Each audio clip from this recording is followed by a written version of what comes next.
가지 부분을 먼저 얘기 드리고 싶습니다. 그 첫 번째는 글리코다운, 아마 우리 비즈니스를 몇 해 정도 하신 분들의 경우에는 아마 인지하고 계신 것 중에 하나가 글리코다운이 예전에 나왔던 제품이지라는 생각을 아마 하고 계실 겁니다. 그러다 보니까 이번에 새롭게 출시가 될 5월 중순경에 저희가 출시가 될 예정인데요. 이 글리코다운 제품과 기존에 있는 제품과 동일 제품 아니야? 제품명이 동일하잖아 라고 생각하시는 경우가 왕왕 있으셔서 많이 물어보시더라고요. 분명히 얘기 드리면 이전 제품과는 전혀 다른 제품입니다. 식후혈당 조절에 도움이 되는 제품이기에 동일 카테고리의 선상에 있는 제품이기에 제품명을 동일하게 만들었고요. 하지만 그 안에 포함되어 있는 원료, 주 원료라든지 아니면 그 기능성 내용, 기존 내용은 조금 차이가 있다라고 설명을 드릴 수가 있습니다. 기존의 대두발의 추출물이 알파 글루코시데이즈라는 소화 효소의 억제, 우리 이니비터라고 얘기를 하죠. 탄수화물의 흡수를 억제시켜주는 역할을 수행했다라고 한다면 이번에 새롭게 출시가 되는 글리코다운 제품 역시도 이러한 역할을 수행하지만 이거에 한층 더 강화된 역할을 수행하고요. 이 부분에 대해서는 뒷부분에 설명드리도록 하겠습니다. 다른 원료의 제품이다. 이게 첫 번째 부분이고요. 두 번째 부분은 혈당이라고 얘기를 하면 또 이전에 저희가 출시가 되었던 글리코다운 제품을 언급을 해드리면 그 당시에 제품이 출시가 되자마자 많은 분들께서 이 얘기를 하셨습니다. 혈당? 그건 나의 얘기는 아니야. 우리 부모님 세대의 얘기인 것 같아. 65세 이상의 어른들에게 권장하면 좋은 제품인 것 같아. 라는 얘기를 많이 하셨습니다. 실제로 제가 이 제품이 나오면서 직원분들과 얘기를 하다 보면은 그 제품 저는 아직 아닌 것 같아요 라는 얘기를 많이 하시는데요. 혈당, 물론 65세 이상의 분들에게도 굉장히 중요한 부분이지만 그거보다 더 중요한 것은 혈당 관리가 시작하는 시점에서부터 정확하게 혈당 관리의 맥을 잡고 관리할 수 있는 방안의 제품을 선택하는 것이 굉장히 중요합니다. 뒤에 설명을 드리겠지만 우리나라의 혈당 관리가 필요한 그 비율은 생각보다도 굉장히 많습니다. 이 제품은 그러한 측면에서 당뇨 이전 단계에 계신 분들, 우리가 전 단계 당뇨라고 얘기를 하는데요. 그 전 단계 당뇨자 분들에게 정상은 넘지만 질병은 아닌 반건강인 상태에 해당되는 이 분들에게 딱 적합한 제품이라고 설명을 드릴 수가 있습니다. 그 비율이 생각보다 굉장히 넓습니다. 그분들에게 도움이 될 수 있는 제품이라고 생각하시면 될 것 같아요. 나는 아니다라는 생각을 버리시라는 겁니다. 우리나라의 그 3대 침묵의 살인자라는 질병이 있습니다. 첫 번째가 간질환입니다. 소리 없이 야금야금 나의 몸을 좀먹는 질병이죠. 이게 첫 번째 간질환이고 두 번째 고혈압이라고 얘기를 하고요. 세 번째가 바로 당뇨와 관련되어 있는 혈당 관리 부분입니다. 이런 부분에 신경 쓰시는 분들에게 특히나 도움이 될 수 있는 제품, 글리코다운 제품, 지금부터 혈당 관리의 중요성에 대해서 더불어서 좋은 글리코다운 제품의 특장점에 대해서 하나하나 정보를 전달해 드리는 시간을 갖도록 하겠습니다. 자, 혈당 케어 미리미리 시작해야 되는 이유부터 한번 얘기를 해보도록 하겠습니다. 대한민국 혈당주의보라고 얘기를 하는데요. 앞서 얘기 드린 바와 같이 혈당 그러면 65세 이상의 분들에게 해당되는 내용이라고 생각하시는 경우가 굉장히 많습니다. 나는 아직 젊은데 무슨 혈당 케어야? 라는 얘기 굉장히 많이 하시는데요. 최근에 나온 미디어 자료 또는 통계 자료를 보게 되면 이게 완전히 잘못됐다는 것을 확인할 수가 있습니다. 혈당 관리 언제부터 해야 되나? 미디어 자료를 보게 되면 젊은 당뇨가 늘었다는 얘기를 많이 볼 수가 있습니다. 특히 비만 동반한 2030 세대의 당뇨 환자가 증가되고 있다. 또 이 급증하는 젊은 당뇨를 예방할 수 있는 대책은 없을까라는 문구를 우리가 쉽게 볼 수가 있습니다. 특히나 심각한 세대가 이 시대를 이끌고 있다라고 얘기하는 MZ세대, 트렌드의 어떤 선구자의 역할을 하는 이 세대에게 있어서 이 당뇨, 혈당 관리가 특히나 많이 문제가 되고 있는 것이 지금의 형국이다라고 설명드릴 수가 있습니다. 이런 이유 때문에 2022년 대한당뇨병학회 국제 학술대회에서는 이 젊은 세대의 당뇨에 대한 많은 얘기가 오갔는데요. 이런 얘기가 특히 눈에 띄더라고요. 20세부터 39세의 젊은 당뇨의 발생률이 무려 22%나 증가됐다. 또 유병률의 경우에는 지난 10년간 2배 정도 늘었다. 즉 우리의 머릿속의 인식에서 당에 관련돼 있는 문제가 이제 결코 우리 머릿속에 잠재되어 있는 어르신들의 문제, 65세 이상의 어르신들의 문제가 아니라 훨씬 더 이른 나이에서부터 시작된다라는 부분을 이런 자료를 통해서 명확하게 확인할 수가 있었습니다. 그렇다면 우리나라 당뇨병 유병률은 어떻게 될까? 전 세계적으로 봤을 때 우리나라 당뇨병 유병률은 좀 심각한 편입니다. 심각한 이유는 당연히 우리나라 국민들이 탄수화물을 즐겨 섭취하기 때문이겠죠.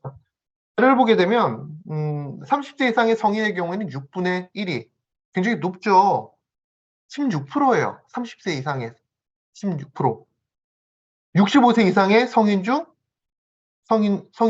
중 3명이 약 30% 정도가 당뇨를 가지고 있다라고 얘기를 합니다. 이거보다 더 놀라운 사실은 당뇨병 환자 중에 미인지하시는 분들의 비율이 무려 34%나 된다라고 설명드릴 수가 있습니다. 굉장히 높은 수치죠. 여기서 우리가 기억해 둬야 될 부분은 30세 이상의 16%, 65세 이상의 30%를 먼저 인지하시면 좋으실 것 같아요. 왜 인지해야 되는 것일까? 이 당뇨는 사실 질병의 단계로 접어든 단계예요. 근데 이 당뇨라는 질병의 단계에 들어서기 이전에 관리하는 게 굉장히 중요하고, 그 단계를 우리가 전 단계 당뇨라고 얘기를 드렸습니다. 반건강 상태. 이 반건강 상태에서 내가 어떻게 관리하느냐에 따라서 질병이란 방을 건널 수도 있는 거고요. 아니면 정상 상태로 돌아올 수 있는 건데, 이 반건강 상태의 비율이 30대 이상의 경우 무려 44.3%나 된다라고 얘기합니다. 30세 이상의 44.3%예요. 앞서 30세 이상의 성인 중에 당뇨병 유병률이 16%라고 얘기했습니다. 그럼 16%와 44%를 더하게 되면 60%예요. 30세 이상의 60%의 국민이 당 관련 질환을 가지고 있거나 아니면 당 관련 질환의 발생률이 높은 고위험군인 전 단계 당뇨를 가지고 있다라는 얘기가 되는 겁니다. 우리나라 국민의 10명 중 6명, 30세 이상의 경우에는. 더 심각한 것은 65세 이상의 성인의 비율입니다.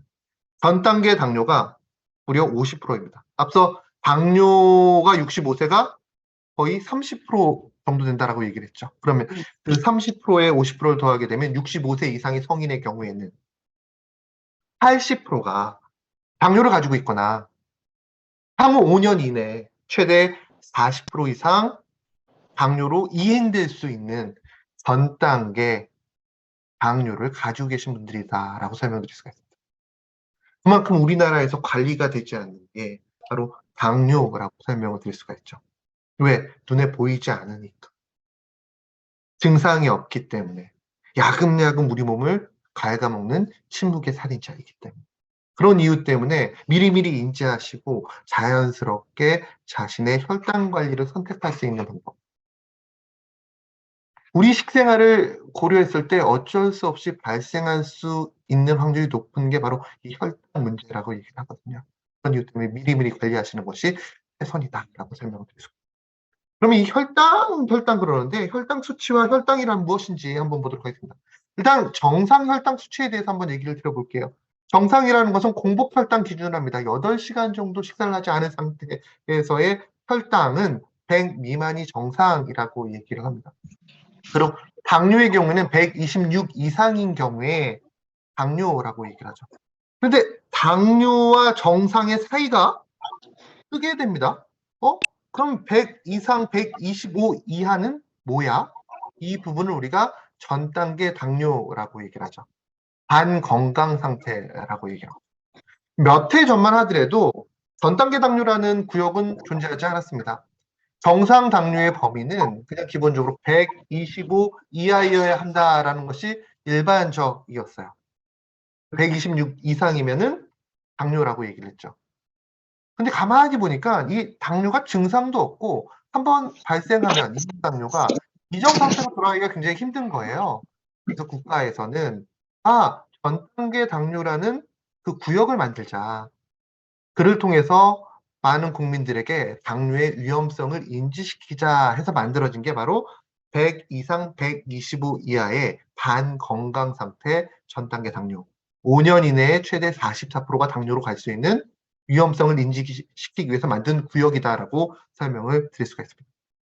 그래서 일반적으로 당뇨라는 것은 정상에서 우리가 내당능 장애라고 얘기하는 전 단계 당뇨, 그 이후에 2형 당뇨, 그리고 2형 당뇨 이후에 당뇨 자체는 사실 문제가 아니라 당뇨로 인한 합병증이 문제가 많이 되거든요. 이 합병증 단계 그리고 장애 사망의 과정을 거치게 된다라고 설명드릴 수가 있습니다. 당뇨 자체가 문제가 되지 않는다라고 얘기한 이유는 당뇨는 사실 합병증에 의한 장애 또 합병증에 의한 사망률이 굉장히 높기 때문입니다. 그러면 당뇨에 의해서 신체 기관 중에 손상되는 부분은 어떤 부분일까? 어떤 부분? 기본적으로 혈당이 올라가게 되면 신체 내 기관 중에서 미세혈관이 많은 곳에 존재하고 있는 그 기관의 손상도가 증가되게 됩니다. 그럼 우리가 떠올려 봐야 되겠죠. 우리 신체 내에 미세혈관이 많은 곳은 어디일까요? 우리 신체 내에 미세혈관이 많은 기관. 당뇨병이 발생하게 되면 제일 먼저 손상될 수 있는 확률이 높아지는 기관. 심장입니다. 심장. 심장에 미세혈관이 굉장히 많이 몰려 있어요. 그래서 당뇨병을 가지고 계신 분들이 신장부터 고장난다라고 얘기를 하죠. 또 미세혈관이 많은 곳이 어디일까요? 잇몸입니다. 잇몸. 잇몸. 잇몸에도 미세혈관이 많기 때문에 당으로 인해서 높은 당으로 인해서 혈액순환이 잘 되지 않을 경우에 혈액 개선이 되지 않을 경우에 잇몸도 손상이 돼서 치아가 많이 좀 문제가 많이 생기게 되죠. 당뇨에 의해서 치아가 소실되신 분들의 경우에는 임플란트를 하기가 힘듭니다. 왜? 잇몸 자체에 문제가 있는 거기 때문에. 그래서 당뇨에 의한 치아 손상이 문제가 있을 경우에는 거의 대부분 임플란트가 아니라 틀니를 하시는 경우를 많이 보실 수가 있죠. 또 어느 부분에 문제가 생길 수 있을까? 바로 안구, 눈이라는 부분입니다. 눈에도 미세혈관이 많기 때문에 시야가 흐려지죠. 그리고 두뇌에도 문제가 됩니다. 인지 또 뇌에 관련되어 있는 심혈관계 질환 발생률이 증가된다라고 설명을 드릴 수가 있습니다. 그런 이유 때문에 당뇨는 그 자체의 문제보다는 이 대사합병증에 의한 합병증에 의한 문제가 있다라고 얘기를 하는 거겠죠. 그렇다면 혈당 그러는데 혈당이란 무엇일까? 혈당이란 무엇일까요? 혈당. 혈당이라는 것은 우리 신체가 사용하기에 가장 적합한 기본적인 에너지를 우리가 혈당이라고 얘기를 합니다. 혈 안에 당이 톡톡톡톡톡 들어가 있음으로써 그 혈류의 흐름을 타고 우리 신체 세포가 이 당을 받아들이면서 에너지원으로 활용할 수가 있다는 것이죠. 우리가 생명을 유지하는 데서 가장 기본적인 에너지원이기 때문에 우리 신체는 다양한 체내 대사와 호르몬을 통해서 이 혈당의 수준을 항상 일정하게 유지하고자 노력을 합니다. 일반적으로 혈당이 내려갔을 때 이것도 문제가 되는 거잖아요. 혈당이 내려갔을 때 우리 신체에서는 이 혈당을 끌어올려주기 위해서 글루카곤이라는 호르몬을 분비해서 혈당을 끌어올려줍니다.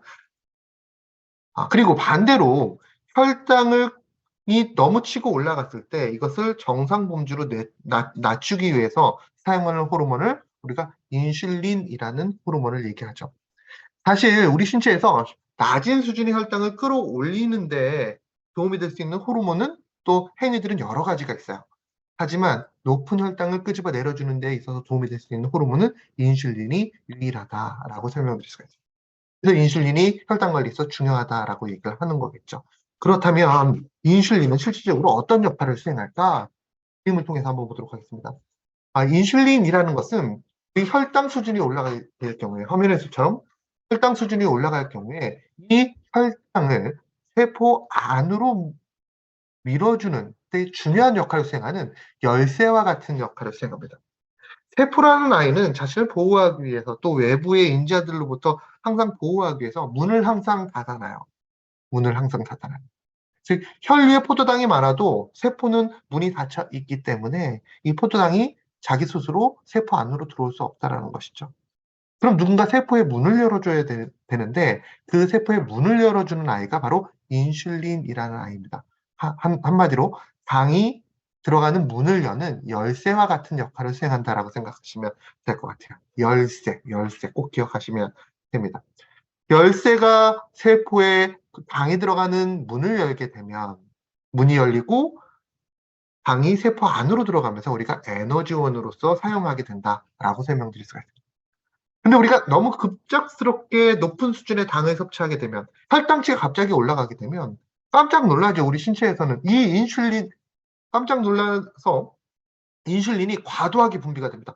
야, 당이 너무 수준이 높아. 빨리 인슐린이란 열쇠를 많이 풀어서 모든 세포의 문을 열어. 라고 명령을 내립니다. 그럼 이때 분비가 되는 인슐린들이 세포의 문을 다 열어버리고 혈중에 있는 당이 급속도로 세포 안으로 들어가게 되게 되겠죠. 혈당은 떨어지게 됩니다. 이때 몇 가지 문제가 생기는데요. 그 첫 번째 문제가 세포가 너무 갑작스럽게 많은 양의 당을 받아들인 거예요. 일부는 에너지로 사용하고 그리고 또 일부는 자기가 활용하지 못하기 때문에 옆에 지방으로 저장하게 된다라고 설명드릴 수가 있습니다. 그런 이유 때문에 우리가 당을 많이 섭취하게 되면 체지방이 늘어난다, 비만해진다. 한국 사람들의 비만의 원인은 당이다라고 얘기하는 이유가 바로 이러한 이유 때문이다라고 설명을 드릴 수가 있습니다. 또 급격한 당 상승으로 인해서 과도한 인슐린이 분비가 되게 되면 이 인슐린이 세포의 모든 문을 열어버리기 때문에 혈중의 당의 수준이 급격하게 떨어지게 되죠. 그러면 혈중에 당이 부족하게 됩니다. 당의 수준이 내려가게 돼요. 그럼 사람은 배고픔을 느끼게 되고 또 한 번 다른 음식에 대한 식욕이 올라가게 됩니다. 또 당을 또 많이 급하게 섭취하게 되죠.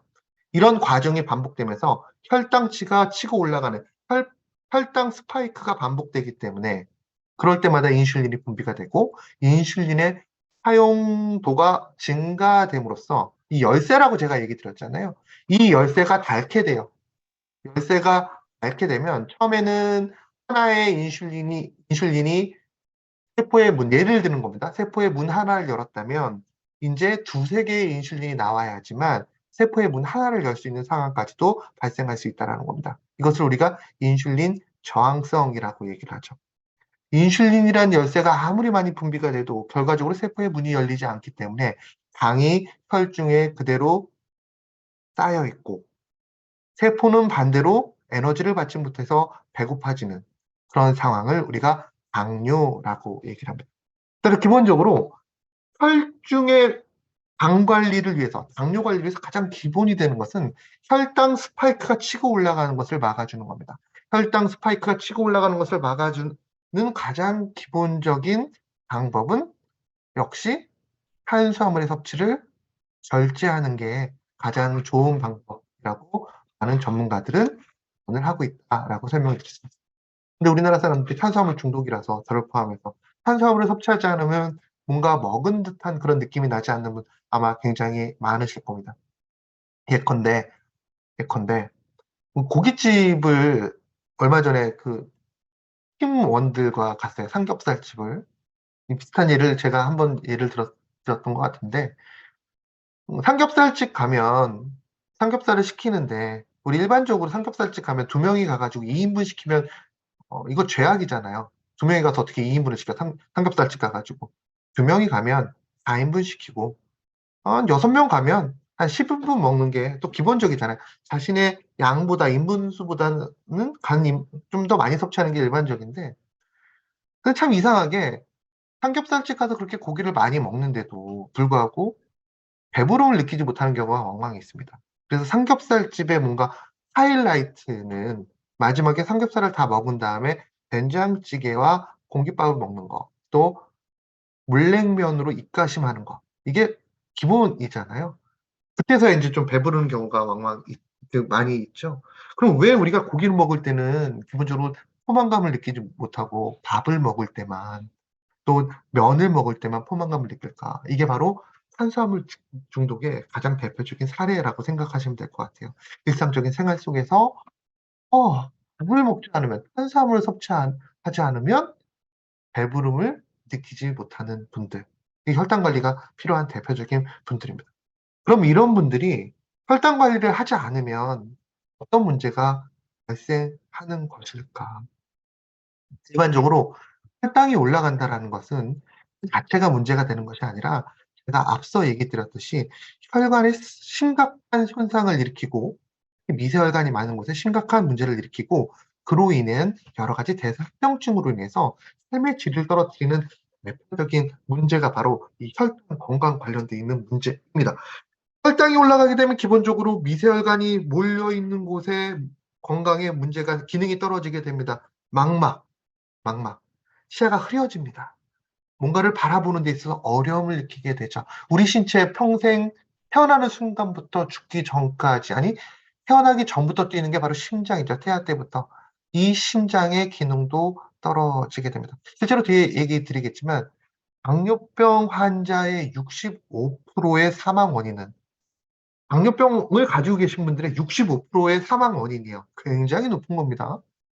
거의 대부분 이 질환으로 죽어요. 바로 심근경색으로 돌아가십니다. 심근경색. 또 뇌와 관련돼 있는 부분의 문제, 또 신장과 신경과 관련돼 있는 문제가 빈번하게 발생한다라고 설명드릴 수가 있습니다. 혈당을 정상적으로 관리하지 않을 경우 계속 얘기 드리지만 혈관과 관련돼 있는 다양한 문제가 발생하게 된다. 독상경화증, 뇌경색, 뇌출혈, 그리고 심근경색, 협심증, 신장질환, 그리고 눈과 관련되어 있는 질환, 그리고 가장 또 일반적으로 우리가 많이 알고 있는 게 바로 족부병변이라고 얘기를 하죠.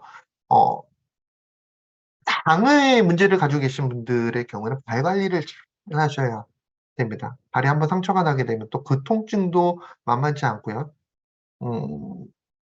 또 치료가 잘 되지 않는 그런 증상이 있기 때문에 이런 부분도 좀 많이 신경 써 주시면 좋으실 것 같아요. 이런 부분을 미리미리 막기 위해서 혈당 관리가 굉장히 중요하다라고 얘기 드릴 수가 있겠죠. 실제로 많은 문헌 자료를 보게 되면 혈당과 건강과 관련돼 있는 부분에서 정상인에 비해서 공복혈당 장애 또 당뇨병을 가지고 계신 분들이 일반적으로 이런 문제점들이 더 높은 경향을 나타내는 것을 확인할 수가 있었다. 정리를 해보게 되면 혈당 관리라는 것은 많은 분들이 가지고 있고 또 삶의 질을 떨어뜨리는 다양한 생활습관 질병을 유발하기 때문에 또 한 번 발생하면 이전으로 돌아오기가 상대적으로 어렵기 때문에 관리를 해야 된다라고 생각하시면 될 것 같아요. 그렇다면 나는 과연 위험 요인을 가지고 있을까? 증상이 미미합니다. 또 눈에 잘 보이지 않습니다. 그렇다면 우리가 할 수 있는 방법은 위험 요인을 파악하고 그 위험 요인을 가지고 계신 분들이 미리미리 관리하는 게 중요하겠죠. 혈당 관련돼 있는 위험 요인, 대표적인 위험 요인이 환경 유전적인 요인입니다.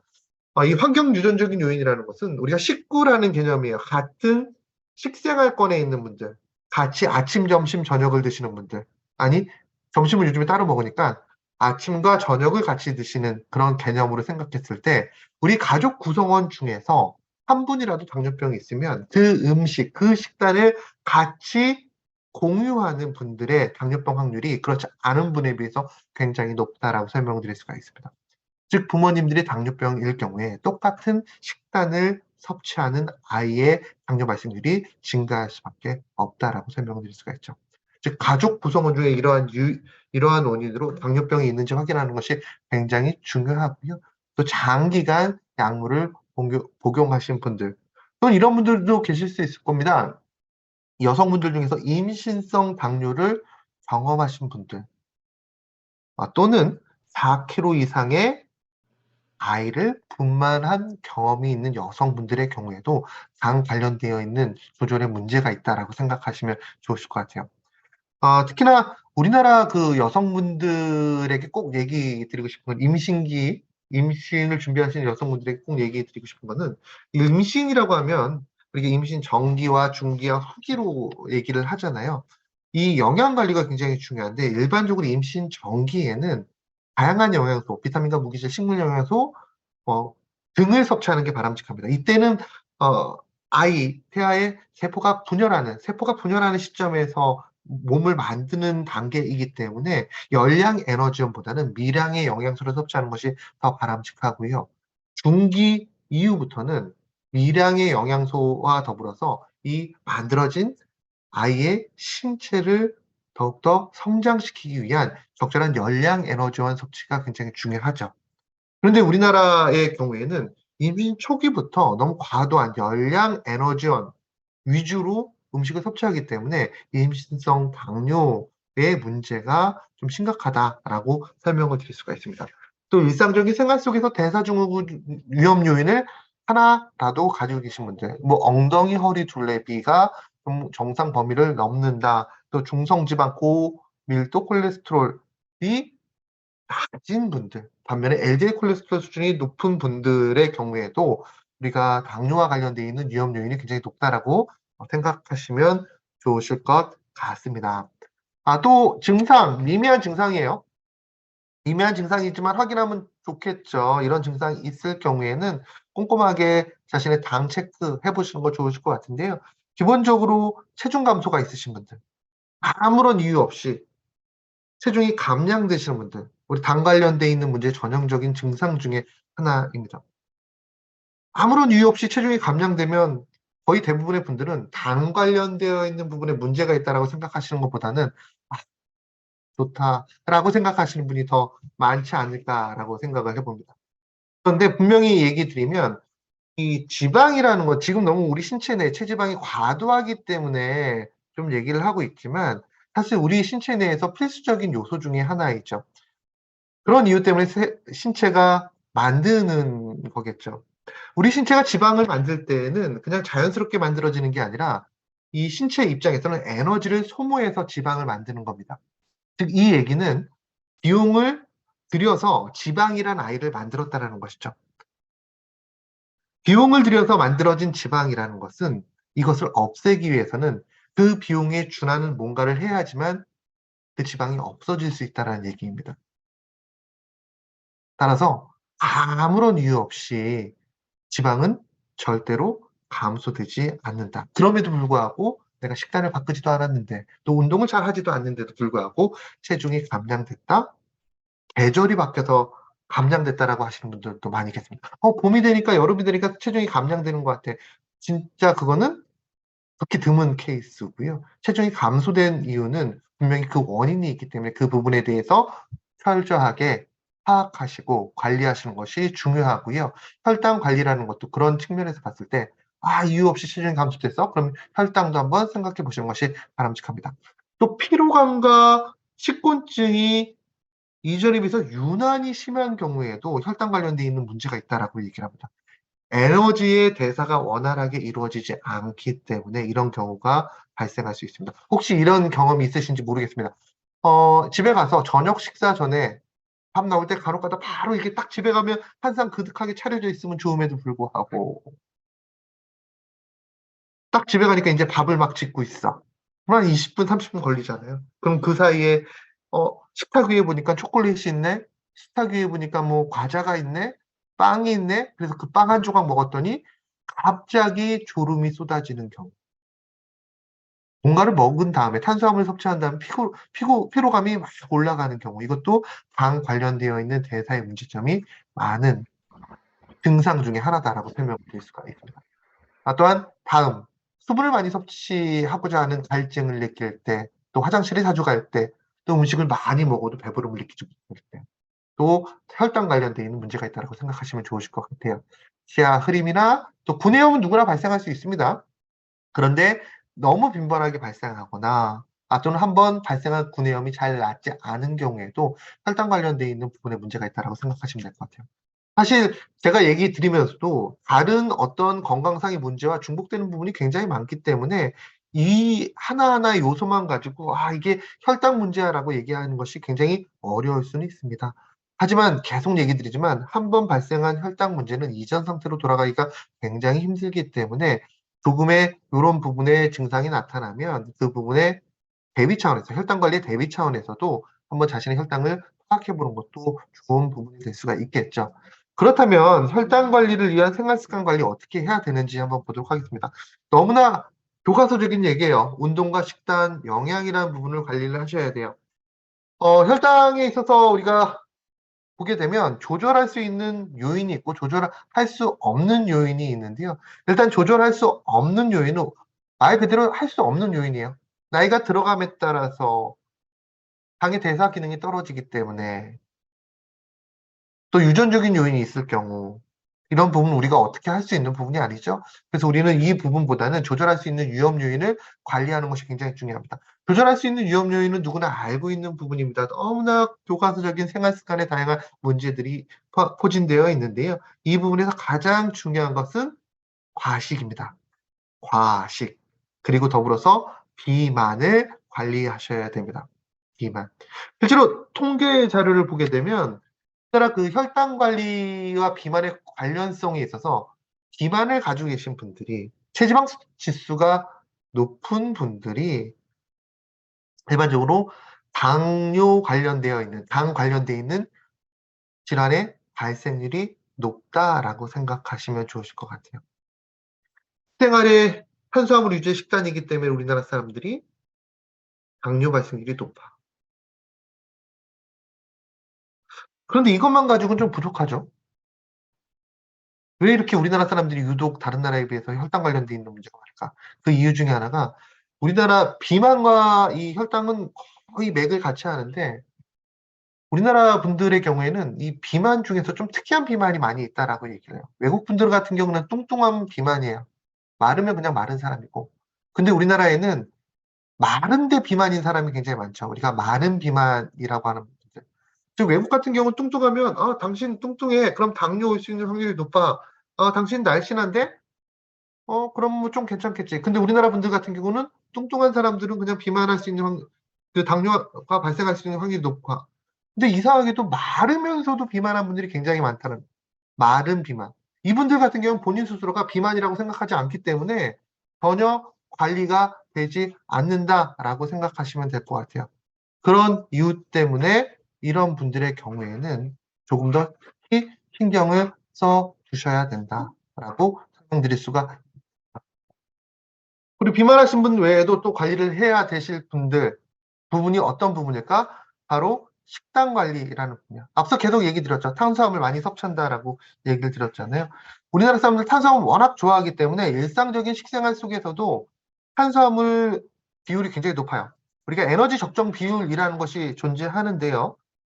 이 적정 비율을 봤을 때 탄수화물의 비율이 55% 정도 되면 괜찮다. 한 끼 식사에. 그리고 나머지는 단백질, 그 다음에 지질 순으로 가는 것이 바람직하다라고 얘기를 합니다.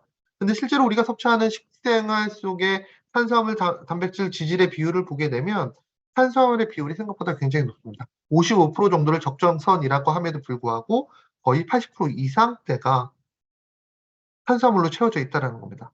탄수화물이 이렇게 높다라는 것은 결과적으로 혈당 스파이크, 즉 혈당의 급격한 상승으로 인해서 인슐린의 저항성이 증가되게 되고 그로 인해서 혈당 관련되어 있는 문제가 발생할 수 있는 여지가 굉장히 많다라고 설명드릴 수가 있습니다. 김밥 좋아하시나요? 저는 김밥 굉장히 좋아하거든요. 이번 주에도 저는 부산도 가고 광주도 가고 대전도 가고 대구도 가고 그래서 KTX 안에서 계속 김밥만 먹었거든요. 김밥을 워낙에 좋아해가지고 김밥 보면 채소가 좀 들어가 있으니까 빵보다 낫겠다라는 생각 많이 하시잖아요. 근데 김밥의 탄수화물 비율이 너무 높습니다. 저건 탄수화물 덩어리죠. 칼국수도 저 굉장히 좋아하거든요. 칼국수. 서울 지난주에 비가 왔거든요. 날씨가 서늘하면 뜨뜻한 국물 생각나잖아요. 거기다 칼칼함을 더하면 정말 좋죠. 그리고 이 면이 이 목으로 이렇게 넘어갈 때 호로록 하면서 그 입술에 닿는 촉감, 그 촉감이 너무 부드럽고 맛있잖아요. 약간 쫀득쫀득한 그런 느낌도 있으면서도 물면 쫀득한데 싹 끊어지는 그 느낌의 탄수화물. 이 칼국수, 이 매력이 아닐까라고 생각하는데. 칼국수 같은 경우는 탄수화물의 비율이 무려 90%나 된다라고 얘기를 합니다. 먹는 순간 그냥 혈당치를 끌어올린다라고 생각하시면 좋으실 것 같아요. 그래서 우리가 특히나 더 관리를 해 주셔야 된다라는 것이죠. 기본적으로 혈당 조절이 잘 되지 않는 분들의 경우에는 기본적으로 이런 탄수화물의 섭취를 제한하는 것이 바람직하다라고 설명을 드릴 수가 있습니다. 아무리 좋아해도 안 되겠죠. 근데 요즘에 이 혈당 관리에 문제가 많기 때문에 거꾸로 식단이라는 것이 있어요. 거꾸로 식단. 거꾸로 식단. 한상 이렇게 딱 나오게 되면 기본적으로 밥을 먼저 먹는 것이 아니라 밥이 기본적으로 탄수화물 덩어리이기 때문에 반찬을 먼저 먹어라. 특히 식이섬유가 많이 포함되어 있는 반찬을 먼저 섭취하게 되면 상대적으로 이 흰 쌀밥의 섭취량이 줄어들 것이다. 그래서 혈당 문제를 걱정하시는 분들의 경우는 거꾸로 식단을 즐겨라라고 얘기를 합니다. 근데 우리가 분명히 얘기해야 되는 부분은 식이섬유를 섭취하게 되면, 먼저 섭취하게 되면 물론 어느 정도의 도움이 될 수 있습니다. 하지만 거꾸로 식단을 하더라도 한 상 다 먹으면 혈당 관리 되지 않는다. 거꾸로 식단도 덜어 먹어야 된다라는 거. 탄수화물 그 자체를 줄여야 된다는 거 꼭 얘기 드리고 싶고요. 또 식단을 짜실 때에도 일반적으로 혈당 관리에 도움이 될 수 있는 영양소가 충분한 식재료를 선택하는 것이 굉장히 중요합니다. 지금 보시는 자료는 제가 이렇게 준비를 하면서 영양학 책을 이렇게 쭉 보면서 내용을 정리를 해봤는데, 말 그대로 영양학 책은 진짜 완벽한 교과서라고요. 제가 왜 완벽한 교과서라고 얘기를 하냐면, 지금 보시는 영양소들을 섭취하면 혈당 관리에 도움이 될 수가 있다라고 얘기를 합니다. 특히나 뭐 나이아신을 섭취하게 되면 혈당 조절과 인슐린 저항성 개선에 도움이 된대요. 나이아신이. 근데 이 나이아신이 어디 들어가 있냐면 아스파라거스에 많이 들어가 있더라고요. 그럼 내가 생각을 했죠, 제가. 작년에 아스파라거스를 몇 번 먹어봤나? 몇 번 먹어봤나? 일상적인 생활 속에서 과연 우리가 아스파라거스를 1년에 몇 번 먹느냐를 생각해 보니까 거의 먹지 못한다라는 겁니다. 크롬 같은 경우 요즘에 혈당과 관련돼 있는 부분에서 굉장히 핫한 영양소입니다. 국내에 나와 있는 거의 대부분 혈당 조절 제품에 있어 크롬이라는 것은 굉장히 기본적인 이제 영양소인데요. 크롬이 어느 식재료에 많이 포함돼 있어? 이건 더 힘들더라고요. 전밀과 밀교와 밀배에 들어가 있대요. 작년에 내가 이걸 언제 먹어봤나? 아니, 최근 몇 년 동안 내가 이걸 언제 먹어봤나라는 생각이 들 정도로 일상적인 생활 속에서 일반적으로 영양학 책에 나와 있는 그런 식재료를 바탕으로 내 몸에 도움이 될 수 있는 영양소를 섭취하는 것은 그냥 교과서적인 내용이다라고 얘기 드리고 싶습니다. 아연, 아연. 인슐린 작용과 혈당 조절에 긍정적인 영향을 끼친다라는 문헌자를 많이 볼 수가 있었는데요. 기본적으로 아연이라는 것은 단백질 합성에 도움이 된다. 여기에 추가적으로 면역 물질을 만들어준 데도 도움이 되는 것으로 알려져 있죠. 혈당 건강에도 도움이 될 수 있고요. 또 비타민 B6, 일반적으로 비타민 B군이 부족하게 되면 에너지 대사가 원활하게 되지 않기 때문에 이 인슐린과 관련되어 있는 문제성이 많은 것 같습니다. 비타민 B6가 부족했을 때 인슐린의 저항성 위험을 증가시킬 수 있다라고 생각하시면 될 것 같아요. 그래서 평소에 비타민 B군을 자주 규칙적으로 섭취하는 것 굉장히 중요함을 얘기 드리고 싶습니다.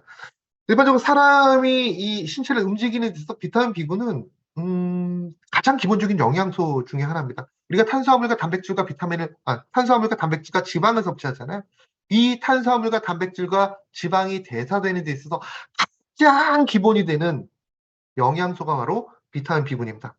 영양학 책에 보면 탄수화물과 단백질과 지질을 딱 놔두고 이것을 에너지로 만드는 과정이 나와요. ATP라는 에너지를 만드는 그 순서가 쫙 나오게 되는데요.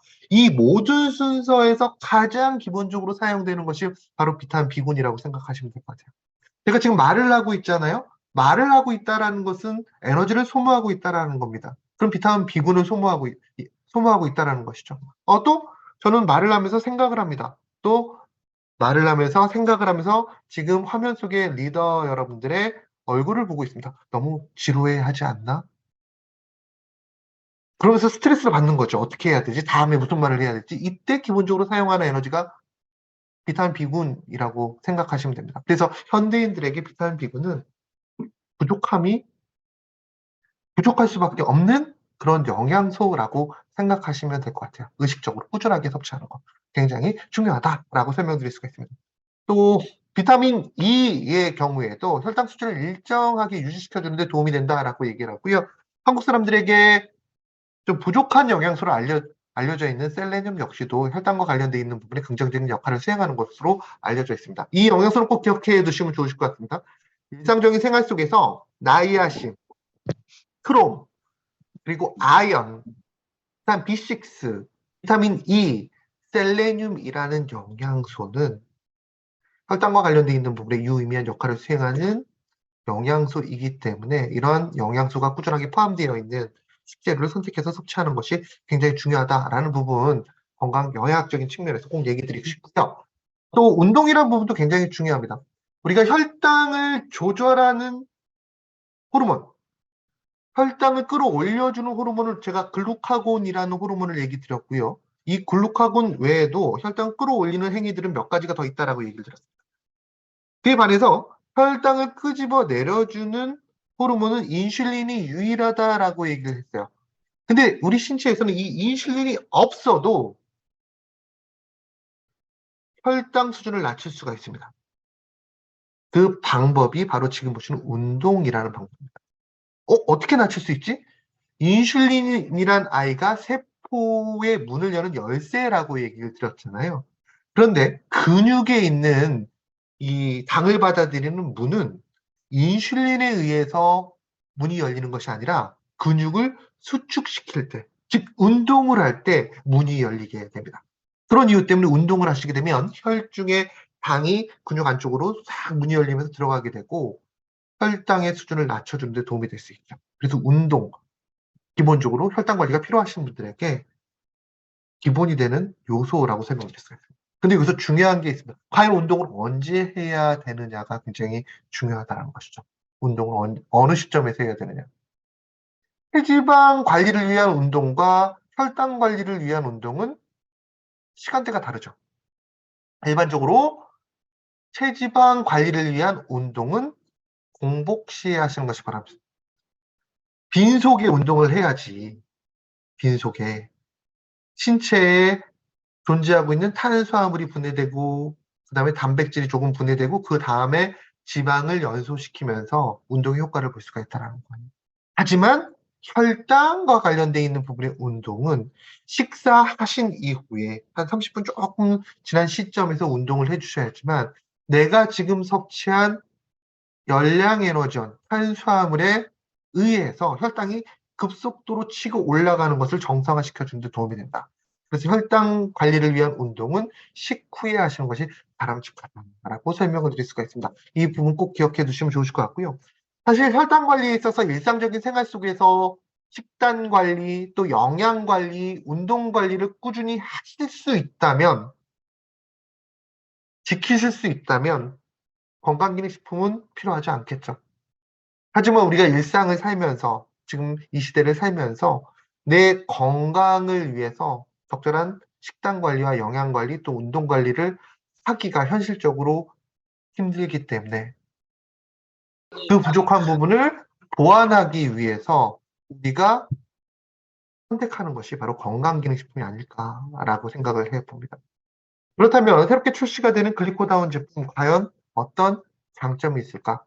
아니, 새롭게 출시가 되는 글리코다운의 장점보다는 이 얘기를 드리고 싶습니다. 혈당 관리를 위한 건강기능식품의 선택, 과연 어떤 기준으로 선택해야 되는가가 좀 더 적당하겠죠. 첫 번째, 혈당 관리를 위한 건강기능식품이라면 두 가지를 생각하시면 됩니다. 다른 거 보시면 아니고 두 가지만 보시면 돼요. 첫 번째, 안전성입니다. 안전성. 안전한가? 안전한가? 왜 안전성이 먼저 나올까? 일상적인 생활 속에서 혈당 관리를 위한 식생활과 운동과 영양요법이 적절하게 진행이 되면 건강기능식품 필요하지 않겠죠. 근데 그게 관리가 되지 않기 때문에 건강기능식품이 필요하다라고 얘기를 들었습니다.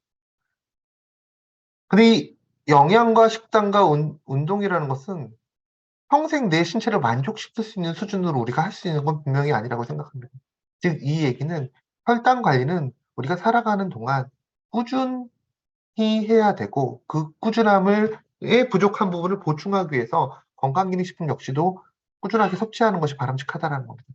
즉, 어느 한 시기에 섭취해서 너의 건강을 회복하는 제품이 아니라 꾸준히 나의 식생활과 함께 가는 제품이라면 믿을 수 있는 안전한 제품을 선택하는 것이 맞겠죠. 그렇다면 그 안전함은 어디서 볼 수 있는 것이니? 라고 물어보실 수 있습니다. 그 안전함을 보실 때에는 기본적으로 그 안전함이 뭐 라벨에 나와 있는 것이 아니기 때문에 브랜드를 보시는 것이 가장 손쉬운 방법이 아닐까라는 생각을 해봅니다. 뉴트리라이트 브랜드에서 만들었습니다. 믿고 신뢰하시고 섭취하셔야 됩니다. 하나의 예로 이 예를 들으면 어떨까요? 저희 직원이 얼마 전에 결혼을 한다라고 하더라고요. 남자 직원끼리 이렇게 결혼할 때 뭐 저희는 뭐 남자 직원 신혼여행 어디가 이런 게 아니라 제일 먼저 떠오르는 게 TV 샀어? 큰 거 샀어? 이런 거 많이 물어보는 남자들끼리는. 그래서 왜 TV 어디 거 샀어? 뭐 샀어? 라고 물어보면 분명히 뭐 샀어? 라고 물어보는 것은 어떤 제품 몇 인치를 샀냐고 이게 물어보는 건데도 불구하고 거의 대부분의 사람은 삼성 거 샀어요? 라고 얘기해요. 그럼 고개를 다 끄덕입니다. 삼성 거 샀으면. LG 거 샀어요? 그럼 고개를 끄덕입니다. 왜? 어떤 제품에 대해서 설명하지 않아도 삼성과 LG가 TV 잘 만드는 거 알기 때문에 그냥 고개를 끄덕인다라는 것이죠. 그 브랜드의 강점, 브랜드를 인정하는 거라고 생각하시면 됩니다. 건강기능식품도 마찬가지입니다. 평생 나랑 같이 가야 되는 제품이라면 믿을 수 있는 전문 회사의 제품을 선택하는 것이 바람직하겠죠. 그게 바로 뉴트리라이트 아닐까라고 저는 생각을 합니다. 전 세계인들에게 가장 사랑받는 브랜드이니까요. 가장 사랑받는다는 것은 재구매율이 높다라는 것을 의미하는 것이기 때문이겠죠. 또 안전성에 대해서 얘기한 다음에 또 중요한 것은 무엇일까? 그 안전성 다음에 필요한 것은 가치입니다. 안전성만 있으면 뭐해? 실제로 내 몸에 도움이 될 수 있는 제품인지 확인해야지. 그 부분도 뒷부분에 설명을 드리도록 하겠습니다. 그래서 이 두 가지 부분을 먼저 생각하시면 좋으실 것 같고요. 그럼 혈당 관련되어 있는 제품이 과연 대중적인 제품일까? 를 보게 되면 이 부분을 꼭 얘기 드리고 싶습니다. 2020년도 기능성 원료 인정 현황이라는 나 미연이 저는 네, 잠깐만요. 기능성 원료 인정 현황. 업체가 원료를 많이 개발해서 인정을 받았다라는 얘기죠. 그럼 왜 업체에서는 이 원료를 인정받았을까? 소비자가 많이 찾으시기 때문에 이 원료를 인정해서 제품을 시켰다라고 생각하시면 될 것 같아요. 즉, 소비자가 원하는 그런 제품의 카테고리를 지금 보고 계신 거겠죠. 소비자들은 일반적으로 체지방 감소를 목적으로 하는 건강기능식품에 눈길을 많이 주신다라고 생각하시면 됩니다. 또 뼈, 관절 건강, 눈 건강, 기억력 개선, 그 다음에 바로 혈당 조절과 관련되어 있는 제품이었습니다. 최근까지 나온 자료에 따르면 고시원과 개별 인증 원료를 포함해서 총 27개 정도의 이 혈당 건강에 도움이 될 수 있는 원료가 등록이 되어 있고 이와 관련되어 있는 제품이 판매가 되고 있다고 생각하시면 될 것 같습니다. 그럼 이 제품들의 기본적인 타겟은 어디일까? 당뇨병 이전 상태입니다. 당뇨 이전. 즉, 전 단계 당뇨를 가지고 계신 분들을 메인으로 삼고 있다고 생각하시면 될 것 같아요. 이 전 단계 당뇨, 앞서도 얘기 들었지만 30대 이상의 성인 중에 44% 정도가 전 단계 당뇨를 가지고 있다라고 얘기 들었고요. 전 단계 당뇨라는 것은 관리를 하지 않을 경우 5년 이내에 최대 40% 정도가 당뇨병으로 전달될 수 있는, 이행될 수 있는 확률이 있다라고 설명을 드릴 수가 있습니다. 이분들을 메인 대상자로 하고 있다라고 생각하시면 좋을 것 같습니다. 자, 그러면 이 글리코다운 제품의 주 원료와 가치에 대해서 한번 얘기를 들어보도록 하겠습니다. 글리코다운의 주 원료는 바나바 잎 추출물입니다. 바나바 잎. 익숙하지 않은 원료예요. 바나나도 아니고요. 바나바 잎 추출물입니다. 지표 성분으로 코르솔산을 우리가 얘기를 하고 있고요. 이 기능성 내용은 식후 혈당 상승 억제에 도움을 줄 수 있다라고 얘기합니다. 사실 바나바 잎은 우리나라에서는 약간은 생소한 원료이지만 인도와 필리핀 등지에서는 대표적인 약용식물로서 민간요법에서 많이 활용이 되었고요. 혈당은 물론이고요. 상처 치료 등에 많이 활용이 됩니다. 이 바나바 잎 중에 바나바 잎은 인도 사람들에게 있어서는 좀 자부심이 있는, 부심이 있는 그런 작물이기도 하다라고 설명을 드릴 수가 있습니다. 자, 그러면 이 바나바 잎 추출물의 기본적인 기능은 어떤 기능일까? 바나바 잎 추출물은 두 가지 기능을 가지고 있어요. 첫 번째는 인슐린의 유사한 기능을 수행해요. 일반적으로 세포가 당을 받아들이기 위해서 중요한 역할을 수행하는 게 인슐린이라고 얘기를 들었습니다. 이 인슐린이 세포가 당을 받아들이는 문을 열어주는 데 있어서 중요한 역할을 수행한다라고 얘기를 드렸잖아요. 바로 이 코르솔산이라는 아이가 세포에 있는 그 당을 받아들이는 문을 열어주는데 도움을 줄 수 있다라는 게 그 첫 번째 기능이고요. 두 번째 기능은 소화 효소라는 아이들의 기능을 낮춰주는 역할을 수행합니다. 일반적으로 이니비터라고 얘기를 하죠. 우리가 탄수화물을 섭취하기 위해서 우리가 밥을 먹게 되면 이 탄수화물의 분자량은 굉장히 큽니다. 그냥 한마디로 긴 줄넘기와 같다라고 생각하시면 돼요. 긴 줄넘기. 이 긴 줄넘기가 신체 내에서 흡수되기 위해서는 이 줄넘기를 가닥가닥 잘라줘야 됩니다. 그 잘라주는 역할을 수행하는 아이가 알파 아밀레이즈나 알파 글루코시데이즈라는 아이예요. 이 아이의 기능을 낮춰줌으로써 탄수화물이 분해되는 것을, 쪼개지는 것을 막아줌으로써 급격한 혈당 상승을 억제시켜주는 것. 그게 바로 코르솔산의 기능이다라고 설명을 드릴 수가 있습니다. 요즘엔 그런 경험이 없겠지만 혹시 이런 경험이 있으신가요? 밥을 입에 머금고 한 3분 정도 씹어보면 3분 정도 이렇게 씹어보면 처음에 느껴지지 않았던 단맛이 나기 시작합니다. 왜 단맛이 날까? 아밀레이즈, 침 속에 있는 이 아밀레이즈가, 입안에 있는 아밀레이즈가 쌀 안에 있는 당을 다 분해시켰기 때문에 그때서부터 단맛을 느낀다라고 생각하시면 될 것 같아요. 단맛을 느끼는 순간 그만큼 흡수가 빨라지는 건데요.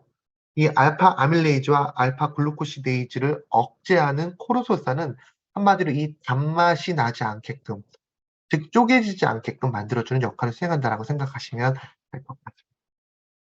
예전에는 대두바이오 추출물 이전 제품 같은 경우에는 후자 쪽의 기능을 목적으로 만들었어요. 그래서 식후 혈당 상승에 억제에 도움이 된다라고 얘기했죠. 이 이니비터로서의 역할을 수행할 때 특징이 식사 전에 먹는 것을 기본적으로 하고 있습니다. 식전에 섭취하시면 식후 혈당 관리에 도움이 됩니다. 그래서 이전 제품 같은 경우 아침, 점심, 저녁 식전에 섭취할 것을 얘기 드렸습니다. 근데 이번에 새롭게 출시가 되는 제품의 경우에는 이 이니비터의 기능 외에도 왼쪽에 보시는 인슐린과 관련되어 있는 부분에 도움을 줄 수 있기 때문에 편의성이 좀 올라갔어요. 하루 한 번 섭취하시면 됩니다. 좀 편해진 거죠. 아침, 점심, 저녁으로 먹다가 하루 한 번 섭취하면 된다는 부분에 있어서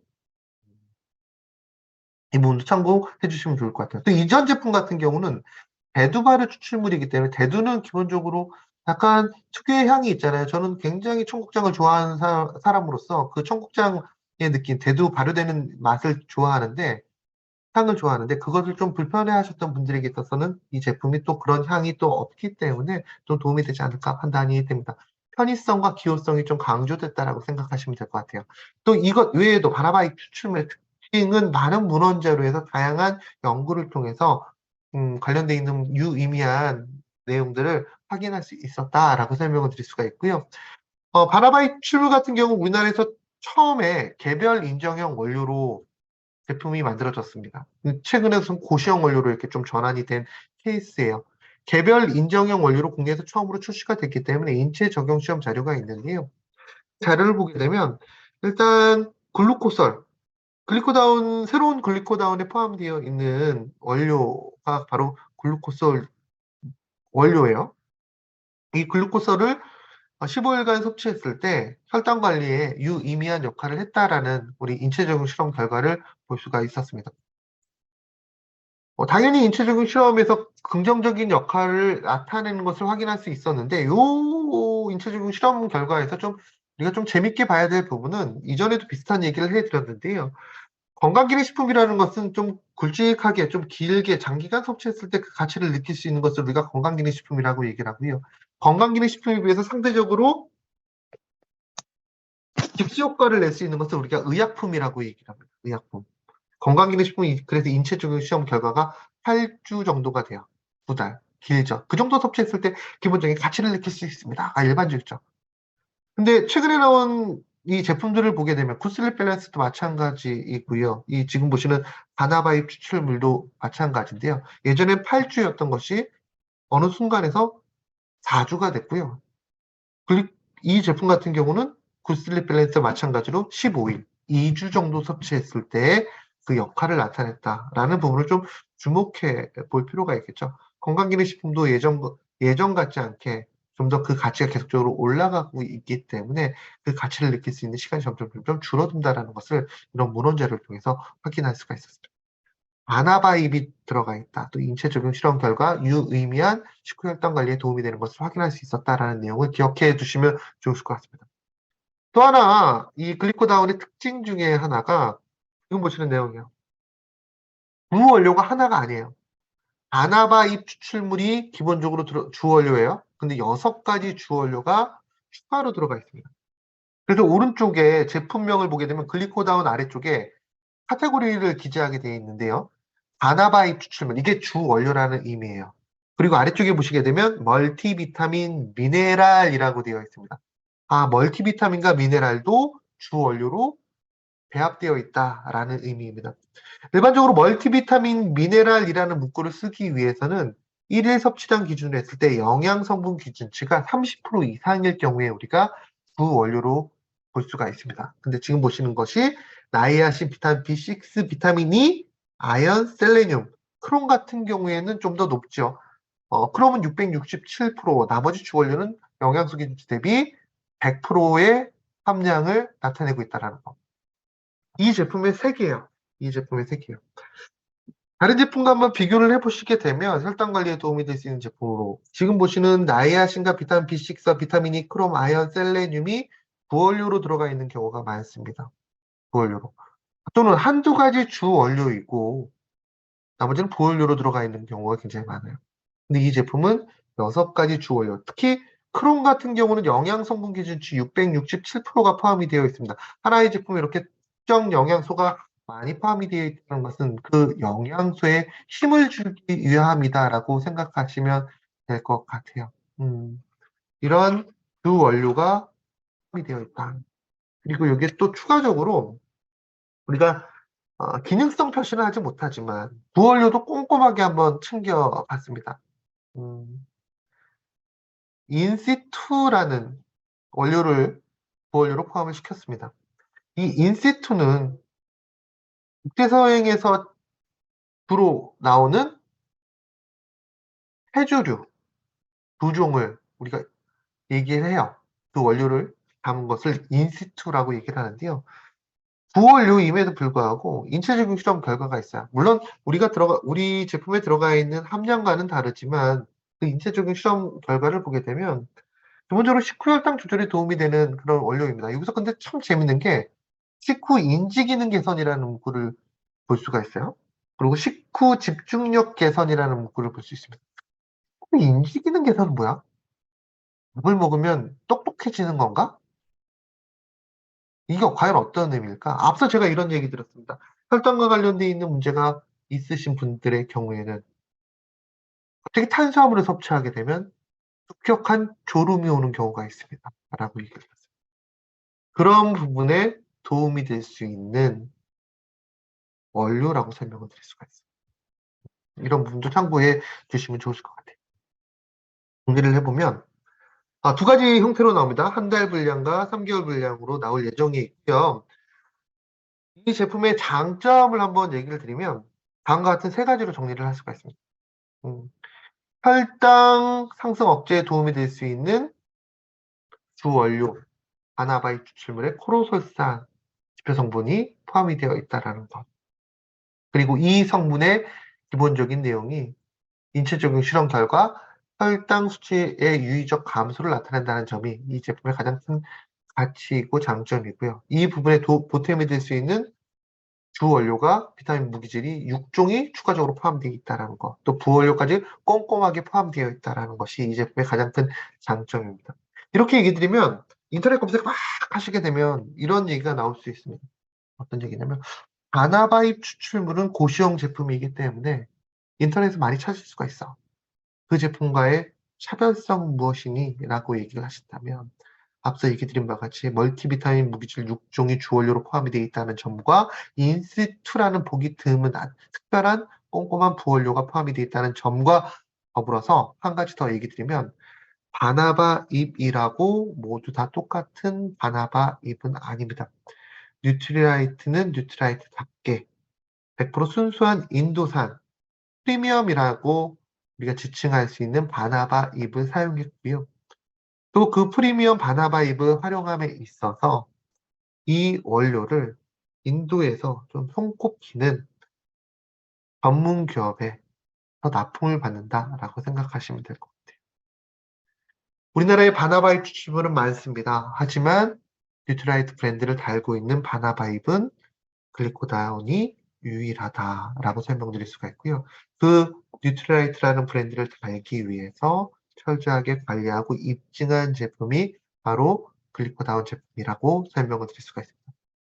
5월 중순경 출시가 될 예정이고요. 출시 시점에 맞춰서 저희가 가격이라든지 프로모션 정보 더불어서 전달해 드릴 예정입니다.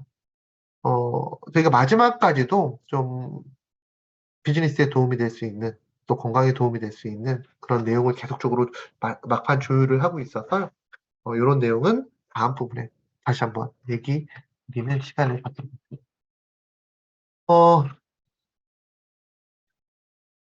이런 문구가 있더라고요. 당뇨병 환자의 2분의 1은 본인이 당뇨병인지 모른다라는 내용. 실제로 우리나라 당뇨병 환자들도 거의 대부분 동일하다라고 생각하시면 될 것 같아요. 당뇨병 환자의 34%가 당뇨병은 인지하지 못한다라고 얘기를 하고요. 또 당뇨병을 인지하고 계신 분들조차 그 인지하는 시점이 기가 막힙니다. 언제 당뇨병인 거 아셨어요?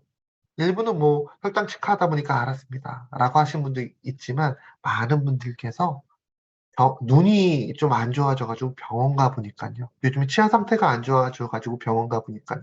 신장이 좀 안 좋아진 것 같아요. 소변 부는 게 불편해서 병원 가보니까요. 혈압이 올라가서 병원 가보니까요. 그때 의사분께서 지금 가지고 계신 어떤 건강상의 문제점은 당뇨 때문에 발생한 겁니다 라고 얘기를 들었다고 합니다. 즉, 인지하지 못하고 있다가 그 합병증으로 인해서 병원 갔다가 그 원인이 당뇨병인 것을 아는 것이 이 혈당 관리 가장 큰 문제라고 생각을 합니다.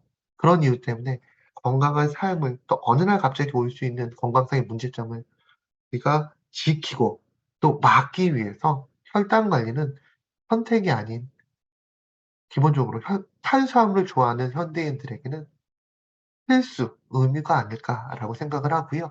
이런 부분에 도움이 될 수 있는 새로운 뉴트라이트 제품, 글리코다운 제품 많은 관심과 사랑 부탁드리면서 오늘 제가 준비한 내용을 마치도록 하겠습니다. 감사합니다.